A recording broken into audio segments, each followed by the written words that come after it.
a raíz de estas menciones o declaraciones de nuevos casos que han aparecido, estaríamos pasando una nueva hora con características de menos afectiva, decía alguien por ahí. Sí. ¿Será así? El virus ha mutado, como que ha perdido su virulencia, es decir, su capacidad de enfermar, pero sí una alta capacidad de contagiar, de transmitirse de persona a persona. Es decir, que el virus, a medida que ha ido mutando, ha hecho que estas subvariantes sean altamente contagiosas, pero afectando en una menos severidad, se puede decir, con los síntomas que presenta y por lo tanto menos fallecimiento.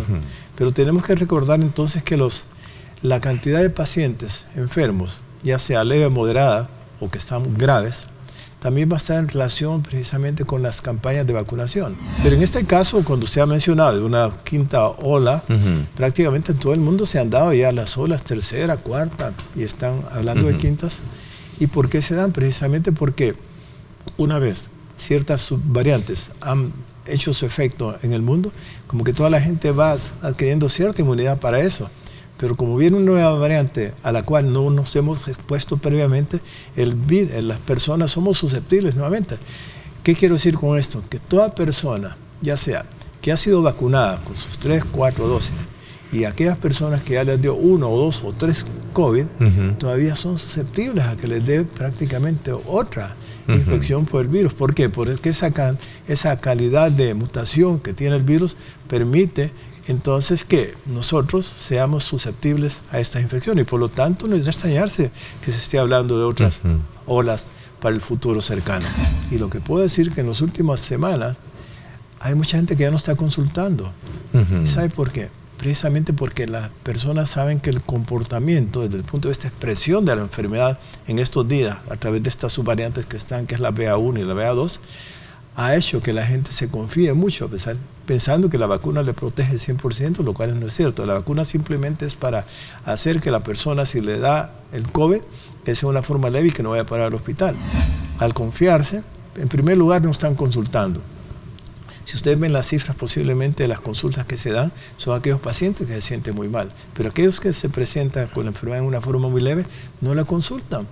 Y eso es malo, porque realmente si no lo consultan, entonces puede ser que sea un COVID, estas variantes que están alrededor en nuestro país actualmente, y las otras personas, al llegar a su casa sin mascarilla, dentro de su casa, y que son susceptibles a adolecer complicaciones, se complican. Una evaluación hecha por una universidad destaca que menos del 40% de la población sigue usando mascarilla, lo cual significa que es una situación bastante complicada, y esto lo digo a manera muy personal, a veces por error involuntario, por olvido, a veces también nosotros no la portamos ya con aquella irrestricta opción como lo tuvimos en la época. ¿Es esto bueno o esto es malo? ¿O no debemos verdaderamente, no debimos haber bajado esa guardia?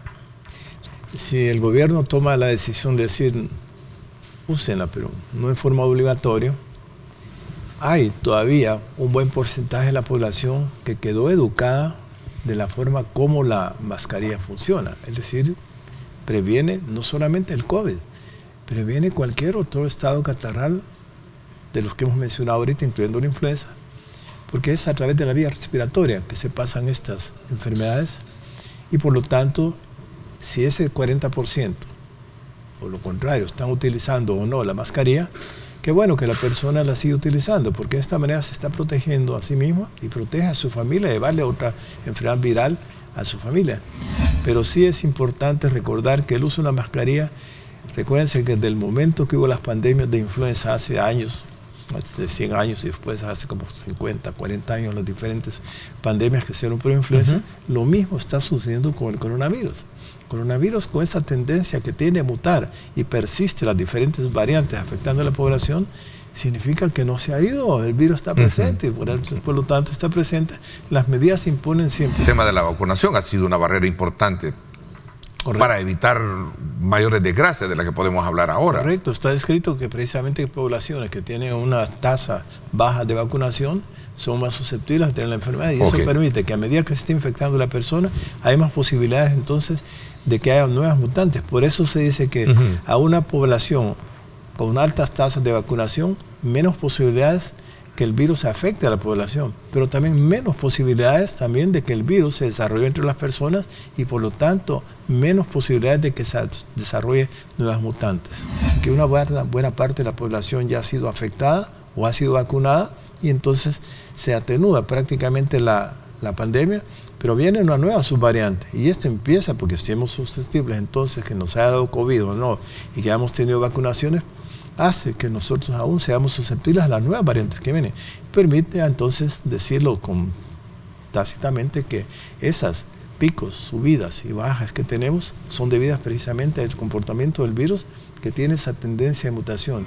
La capacidad que tiene de infectar por la vía respiratoria al no usar las mascarillas es que estas variantes prácticamente se ubican a nivel de la nariz versus otras que pasaron antes de la Omicron, que afectaban principalmente a nivel de pulmón. Y usted va a ver que prácticamente las complicaciones que se están dando actualmente son prácticamente vías respiratorias altas, de la viruela del simio. Eso es interesante porque al principio causó pánico precisamente en el sentido de creer que esto iba a ser una pandemia.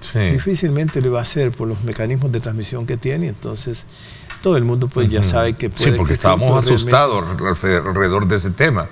Entonces pretendiendo creer, ahí viene asustándonos. Y por cierto, yo tenía un par de casos bastante parecidos a eso, que venía uno de Nicaragua, otro de República Dominicana, pero realmente, es decir, causa la alerta en las poblaciones, el mismo paciente, de cualquier lesión que le aparece en la piel podría hacer eso, pero realmente no lo es. Difícilmente esto termine en una pandemia. Y bien es cierto, hay una pandemia, yo tengo también que proteger a la población de otras enfermedades, como las que usted menciona en este caso, que son transmitidas por vectoras, como son el dengue, el chikungunya y Zika.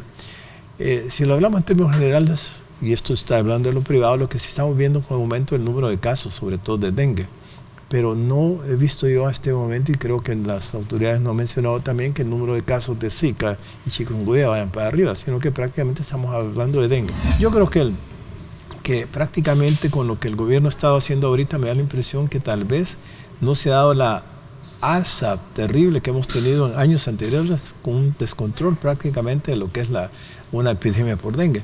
Sino que ha habido, si bien es cierto, una alza de casos, pero tomando las medidas desde el punto de vista preventiva, pues creo que, y la gente teniendo la conciencia de la forma como se transmite, tiene que colaborar hoy con el invierno, limpiar sus canales, ver el jardín que no haya depósitos está abiertos, y la gente que no tiene agua, porque no tiene agua entubada, como quien dice. Entonces, de esta manera, tapar sus barriles sigue poniéndose en práctica la famosa untadita que se habla con lejía de los...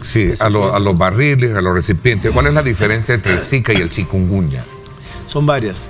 Para empezar, el chikungunya se parece mucho en su inicio, desde el punto de vista que hay fiebre, dolor de cabeza, manifestaciones, me duele todo el cuerpo. El dengue tiene una característica que la gente le llama quebrantahuesos, porque realmente la persona que le da un dengue no se quiere levantar porque siente que todos los huesos y su cuerpo lo domina, se siente fatigado, cansado, con fiebre.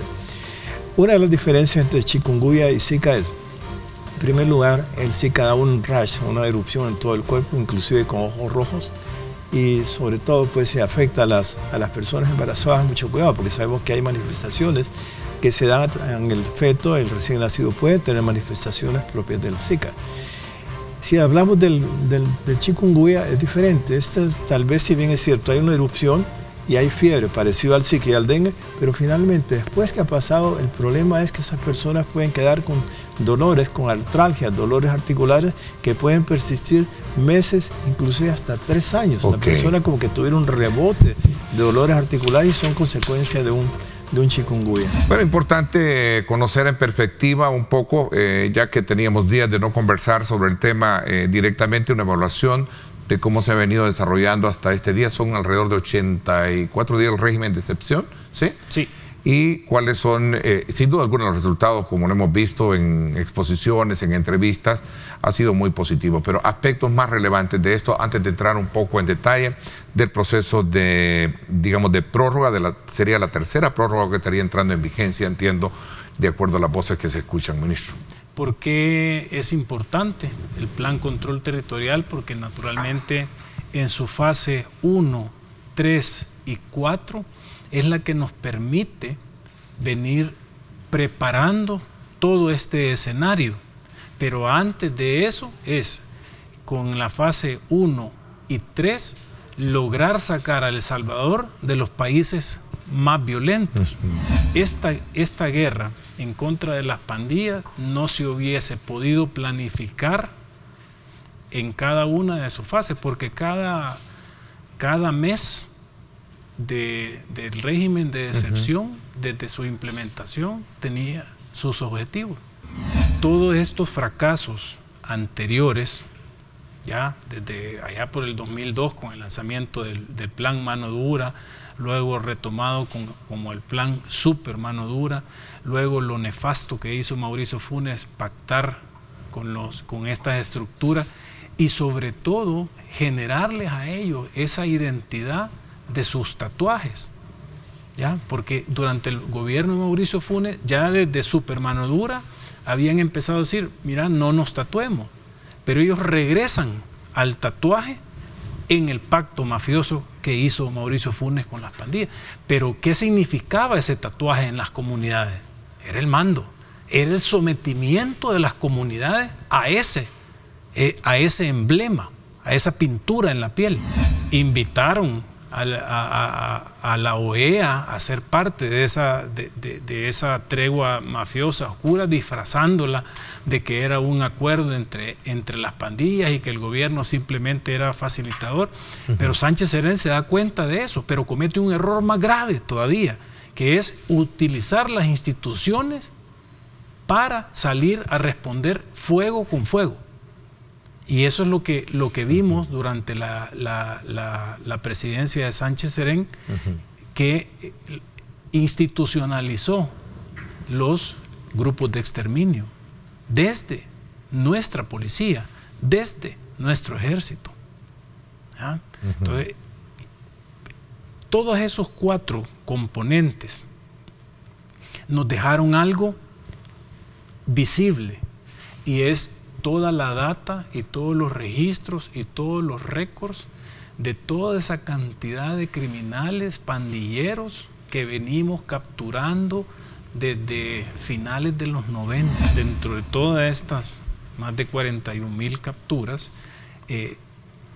¿por qué nosotros estamos llegando a las comunidades con nombre y apellido de los que buscamos? Eso no es arte de magia.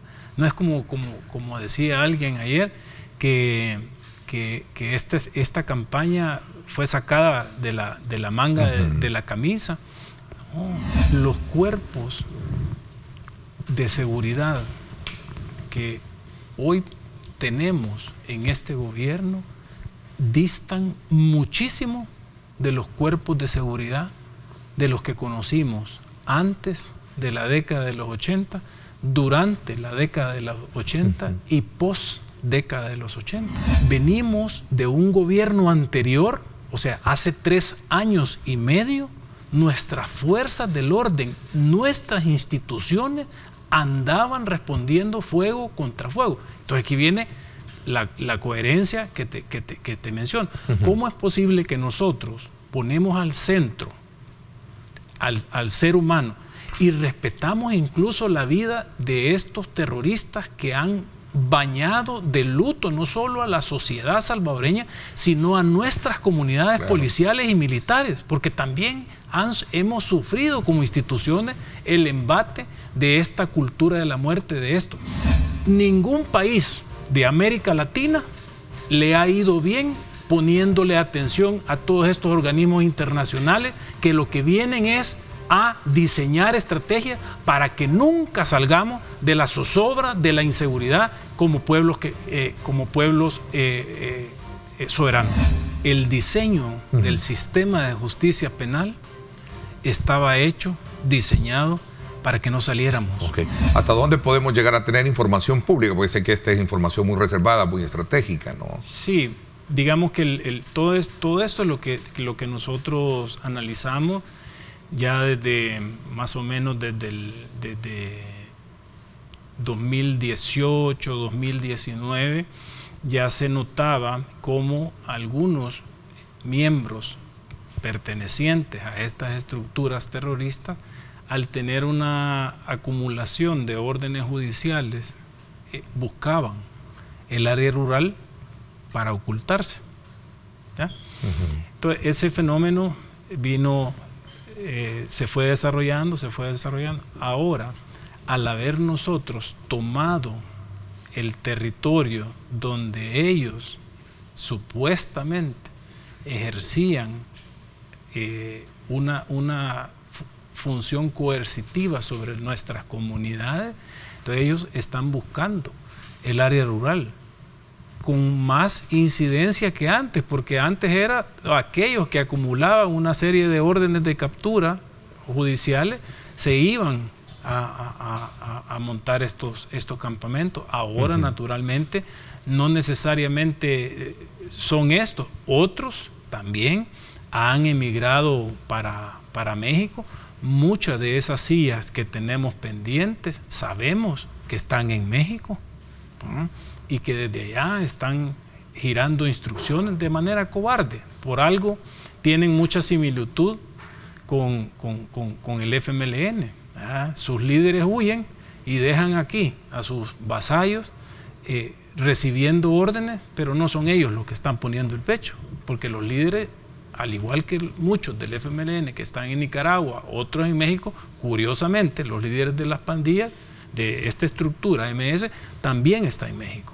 ¿Por qué hemos incrementado nuestras reuniones? Porque naturalmente todo ese esquema tenemos que cambiarlo. ¿Cuál es el corazón de las pandillas? Le llamamos nosotros técnicamente HIT, que es H-E-A-T. Homicidios, extorsiones, armas, tráfico, personas, droga. Ese es el corazón. Y eso es esa es la entidad multicrimen que debe enfrentarse de un solo cuerpo. No podemos llegar 12 unidades por tipo de delito a enfrentar un fenómeno. Naturalmente, andamos tras la búsqueda y captura de los miembros de la estructura, ¿ya? Entonces eso, naturalmente, ellos han buscado otros mecanismos para huir de los lugares donde se frecuentaba, y nosotros siempre andamos, todos los días salimos a cazar pandilleros, a buscarlos donde estén. Ese tema de que si han bajado o no han bajado, nosotros tenemos una misión y es la que tenemos que cumplir. Ministro, ¿se va a pedir la prórroga? Sí, es un hecho, Ernesto, y esto hay que hablarlo con mucha transparencia. Esto es en respuesta primero a la demanda de la sociedad, pero sobre todo nosotros esta guerra la llevamos bastante avanzada, pero falta trabajo todavía por hacer. En estos 30 años tenían una base social de colaboradores que, por cierto y por dicha, nosotros, ¿qué es lo que hemos hecho? Hemos destruido la autopista donde nuestras niñas, niños y jóvenes iban directo a las pandillas. Ahora hasta para ellos es vergüenza andar tatuado. Y hemos visto cómo se han buscado de 1000 formas, quemándose con ácido, quemándose con fuego, y yéndose a poner tatuajes artísticos. Se ven muchas capturas de gente adulta, ya, claro, porque son 3 generaciones. Son 3 generaciones las que tenemos acá. La petición del régimen de la prórroga no cambia en su forma o contenido, se va a mantener vigente siempre sobre la base de los artículos que contempla. Sí, no cambia. No va a ser sectorializado, va a estar generalizado. Igual, Ernesto, tú sabes cómo esto, a pesar de que hay un montón de limitaciones constitucionales, pero esto ha sido bien focalizado, las herramientas que nos da la Constitución bien utilizadas, no hemos transgredido el derecho de libre asociación del ciudadano normal, del ciudadano que necesita ir a un estadio, que quiere ir a un concierto, que quiere ir a su congregación a congregarse. Hemos tenido abarrotados nuestros centros vacacionales y culturales. Es decir, el salvadoreño de bien está viviendo realmente una verdadera democracia. ¿Por qué? Porque estamos haciendo desde el gobierno, el órgano ejecutivo, lo que la mayoría necesitaba.